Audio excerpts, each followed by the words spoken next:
Attorney General apologizes for Tobago Registrar issues. The IDA says Tobago's autonomy process must be restarted and Logos Hope officially opened to the public. Good evening, I'm Patricia Nicholson-Richards. Welcome to the Tobago Updates television news for Wednesday, 11th December 2024. To our top story this evening. The Attorney General has apologized to the people of Tobago for the challenges faced at the Registrar General's office in recent months. AG Reginald Amor held a press conference this afternoon at the Central Administrative Services Tobago office to address the inefficiencies affecting Tobagonians' access to essential government services.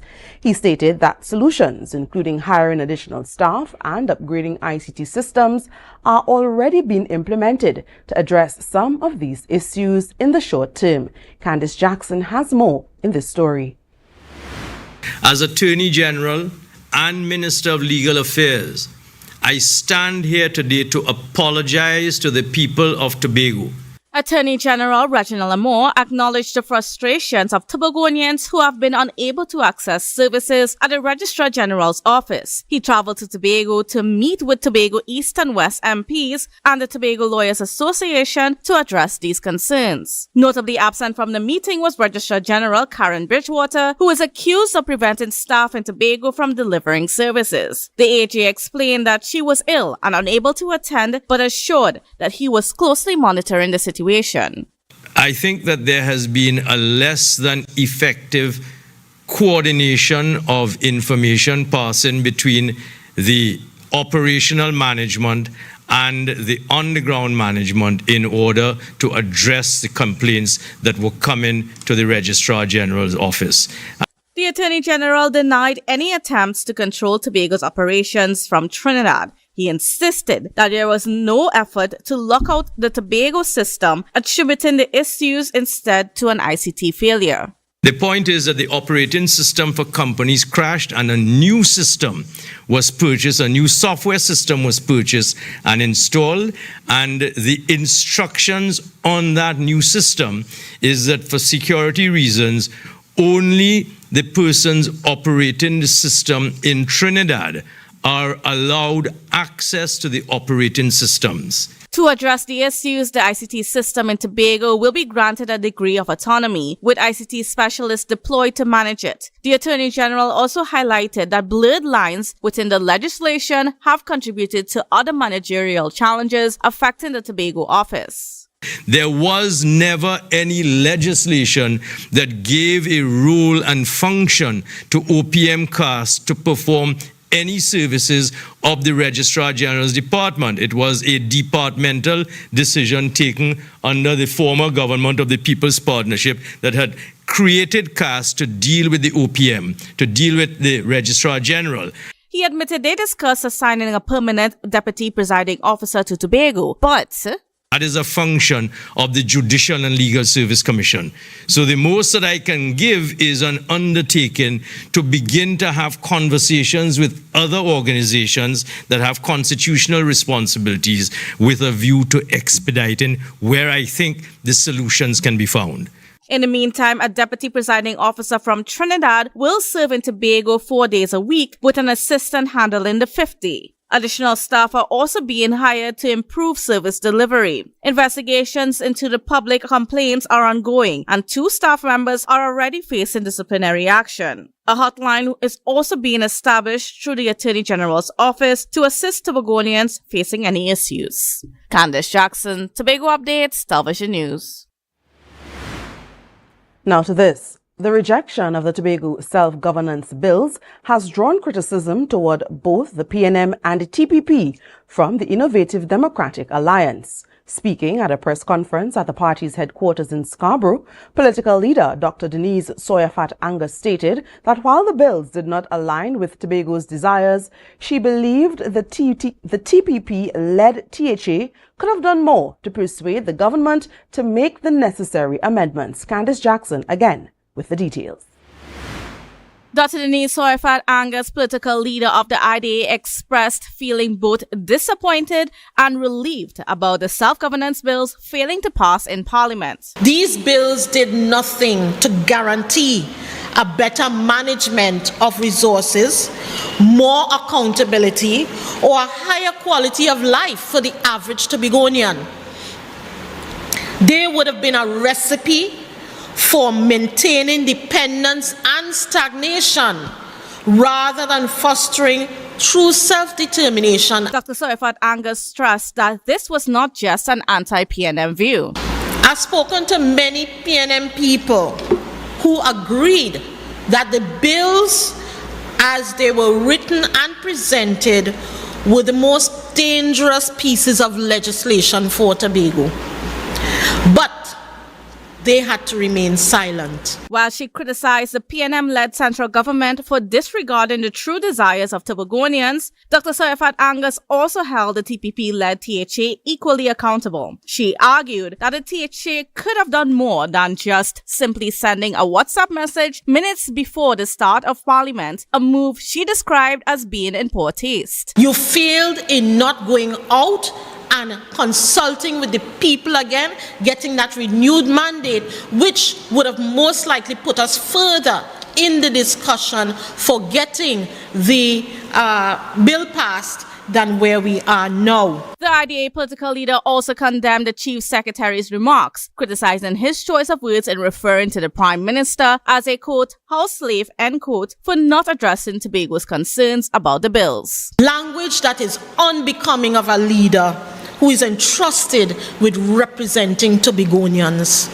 Tobagonians don't like that kind of behavior.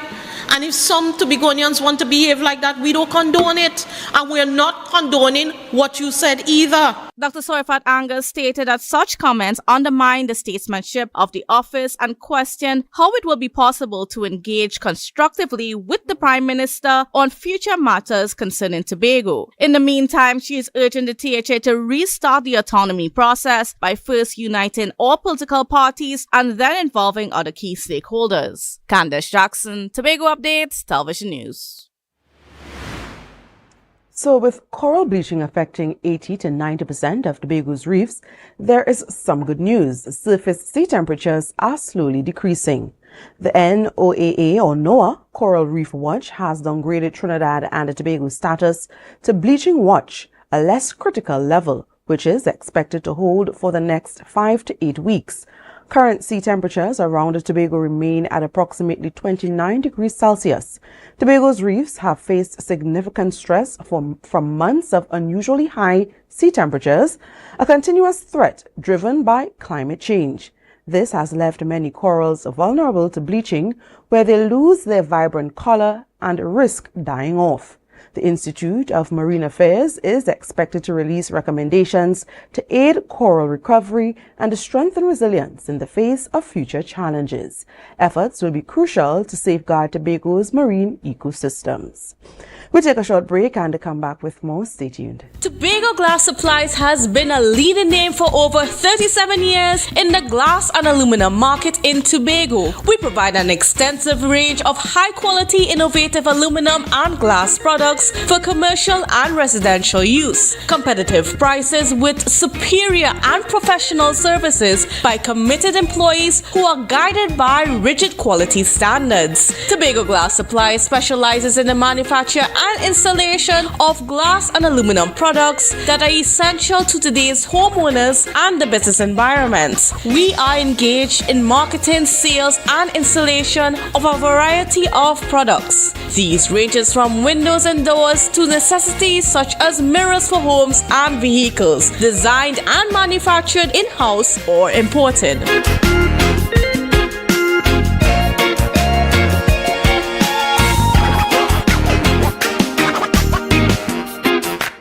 It's the season of unforgettable, magical moments together. A song that reminds us of how our love blossomed. The warm, comforting smell of Christmas Day that brings us together. That feeling of comfort when our loved ones see the magic happening before their eyes. This Christmas, believe in magic, only at Standard. Want to get better? Where to start? What kind of exercise to do? what to eat, how to get restful sleep. Need a doctor to search for root cause? Look no further. Come to Majuba Hill Lifestyle Center Foundation at our Wellness Center in Goodwood, or Food Hub in Darrow Springs, Scarborough, or Doctor's Office in Goodwood and Darrow Springs. Contact 49SWIFT 4979438. When the game is on, you don't want to miss the best moments. With Amplia TV, you can enjoy our ultimate sports package and watch your favorite games on the go. Stay connected and informed with sports news, scores, and stats with Amplia's fastest internet speeds. Up to 1 gigabyte fiber internet, you can stream riveting football action, cricket, NBA games, and much more. With Amplia, it's game on. Visit amplia.co.tt or call 800-4663. Amplia. Do more, live more. It's a different type of thing down there. And we party till we drop down there. With a lot of pretty girls down there.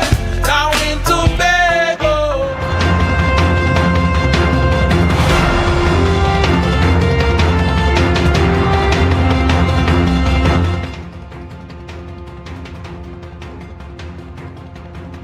Thanks for staying with us. The Logos Hope is one of the largest floating book fairs around the world. Established in 1980, the vessel has made its way to many islands across Africa, Asia, the Middle East, the Caribbean, and Latin America. Yesterday, the vessel docked at the Port of Scarborough and is now officially open to the public. Reporter Joshua Dan has more. The Logos Hope is currently docked in the port of Scarborough. It is a vessel dedicated to ensuring that countries around the world have access to a variety of books. Earlier today, after docking on Tuesday, the vessel was opened for public visits. According to Director Edward David, the Logos Hope's main objective is to share knowledge, offer help, and to share hope to every country they visit. You know, that's what the Logos Hope is all about, is a vision to make a difference in the world.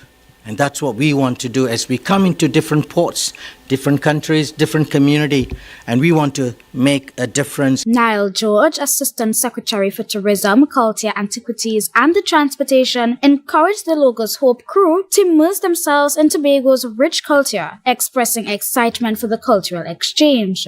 He highlighted the vessel's significance as a highly anticipated experience for many Tobagonians. The unique experience the Logos Hope brings, especially through its vast collection of books, has created a deep sense of emotional anticipation throughout our community. Chief Secretary Fali Chavez Augustine thanked the crew for journeying to Tobago and he encouraged them to continue their mandate of spreading hope. So thank you very much for considering us on this your stop coming out of Barbados, and we certainly hope that your stay here will be rewarding, will be fruitful, and that the people of Tobago will be blessed by you just being in this space. Jo Sheldon, Tobago Updates, Television News.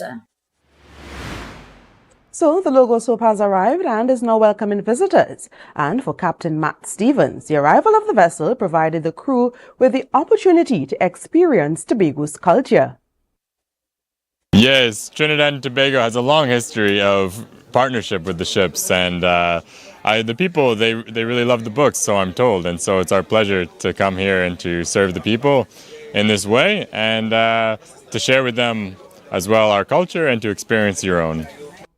He shared that even though there are technological advancements, there is still a demand for physical books. There is still, even today, a huge demand for physical books, and so that's what we've experienced, and you know, I find that the content in a physical book can be greatly superior to what is available on the internet many times. As part of the Logos Hope's mandate for cultural exchange, Captain Stevens announced that an upcoming event would be held catering to the entire family. Sure, yeah, we have an event called Meet the World, where we represent the different cultures that we come from. That's fun for the whole family, and as well, and cultural fair. Okay, very good. And there'll be a schedule of the events posted online.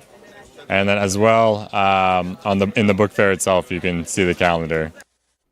The Logos Hope will be in Tobago until December 23rd. It is open daily from 10 a.m. to 10 p.m. with an entrance fee of $5 TT. Christmas time marks the season for goodwill, with many giving back to those within their community. The Mount Paran Spiritual Baptist Church is no stranger to giving back, as they usually undergo special initiatives each Wednesday, offering special prayers of hope to those in need. Every year, in time for Christmas festivities, the church hosts a cookout to feed the elderly and those with disabilities. So every year we just do this cookout on Corpus Christi Day. So the monies that we collect, we do this on December. So we feed the seniors and disabilities persons. The leader shared that the principle has been in existence for 16 years and that it has been doing this hamper distribution for that duration of time. So we started, well, I'm running this principle 16 years now. The founder of the principle, she has passed on as the leader, and I become the leader of this principle. You're watching the Tobago Updates television news. Follow us on Facebook, Instagram, and YouTube at Tobago Updates. More news after this. Please be advised that the date and venue for the Tobago Day Thanksgiving service have been changed to Thursday, December 19th at the Shore Park Complex. Start time 9 a.m. Come give thanks with us as we continue our Tobago Day celebration.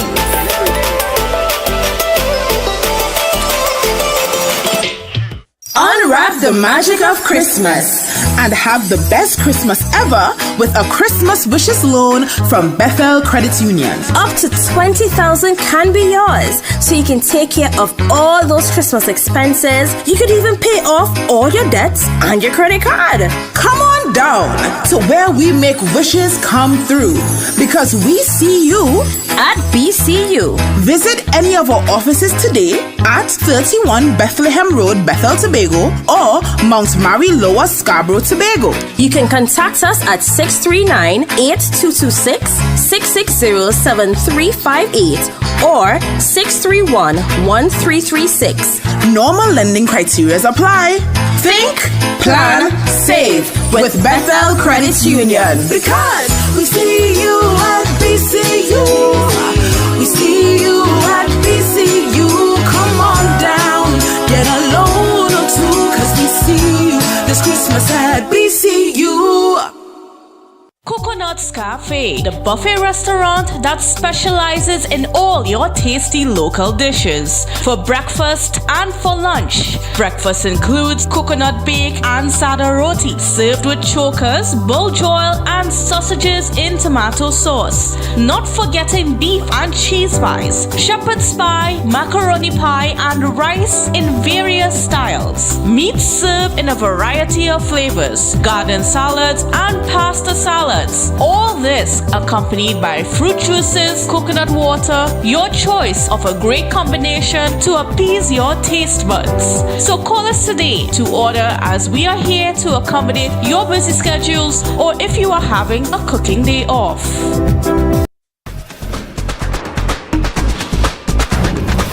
With Flow Business's new smart solutions, powered by super fast, reliable broadband, you'll feel like there are more versions of you working for you. From website design, development, and digital marketing to promote your business, 24/7 business class support to cloud solutions, security, and more. Multiply your growth today.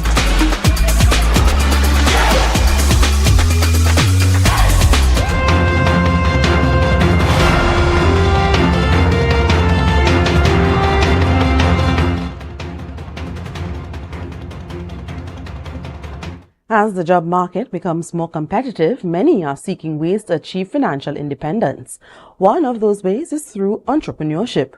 Owner of Rashad's Men's Store and the Healing Garden, Ronaldo John, who has now added the title of author to his name, launched his book, Big O Boy. The launch was held on Monday at the Scarborough Library.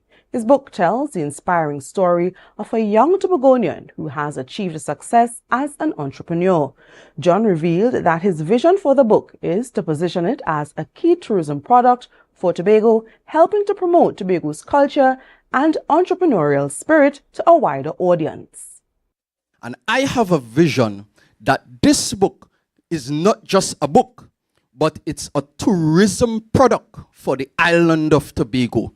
This book will transcend into places, into rooms that we have no knowledge of. Additionally, as part of the book launch, Tobago Boy now has its own foundation, which, according to John, is crucial for helping to shape the minds of young people. The foundation was really founded to ensure that we mold the young minds of Tobago, that we invest in every single community in the island of Tobago. The proceeds from the book launch will go towards the Tobago Youth Foundation. He also thanked Tobagonians for their contributions to the success of his book. And I want to say to Tobago today that me standing here could not have been possible without the support of Tobago. Now for a look at the weather update from the TMT Met Office. Tonight's forecast is partly cloudy with isolated showers in some areas. Temperatures will drop to 24 degrees Celsius. Tomorrow, a few cloudy periods with 1 or 2 showery spells will interrupt generally fair and slightly hazy conditions. There is a low chance of the odd heavy shower or thunderstorm.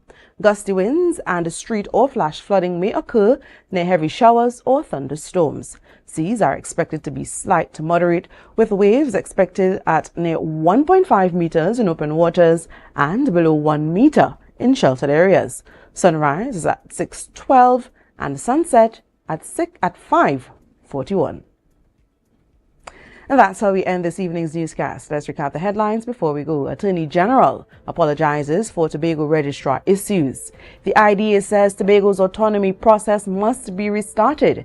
And Logos Hope officially opened to the public. I'm Patricia Nicholson Richards, thanking you so much for joining us and wishing you a great night.